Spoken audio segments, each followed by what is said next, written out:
nakakalungkot naman dito, Tinay, na ang pinag-uusapan natin pera. Napaka-material ng pangangailangan to the point na aabot ka sa puntong hindi mo napapansin. Hindi lang yung mga, hindi lang si Nilda, hindi lang si Well ang may galit sa'yo.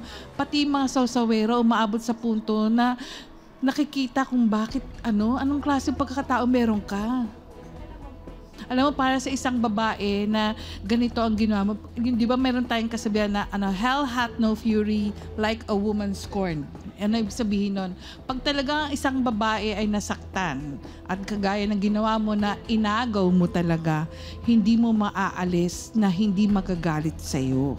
At the same time, anong unang-una dito? Ni hindi mo nirespeto yung boundaries ng pagiging magkaibigan nyo. Ang boundary, magkaibigan kayo. Hindi pa pwedeng mag-ahasan. Dahil kasi unang-una, alam mo asawa yun, asawa. Hindi nga boyfriend. Pag-asawa, may anak kayo, Nilda? Meron po. Yung bunso ko inaanak niya. Kumari ko pa siya. Ilan lahat ng anak mo? 4 po. Oh, imagine mo, 4 yung anak. Oh, nanira ka ng buhay. At the same time, sinisira mo rin ang buhay mo. So anong klaseng pag-uugali meron ka at anong klaseng pagiging ina na kaya mo kinuha yung asawa ni Nilda para lang sa pera? Para ipambuhay dun sa mga anak mo?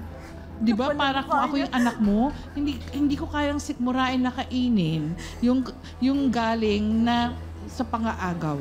Sana maintindihan mo, ang ugali dito na pinapakita mo, magre-reflect din kung anong klaseng pag-uugali ang tinuturo mo sa iyong mga anak.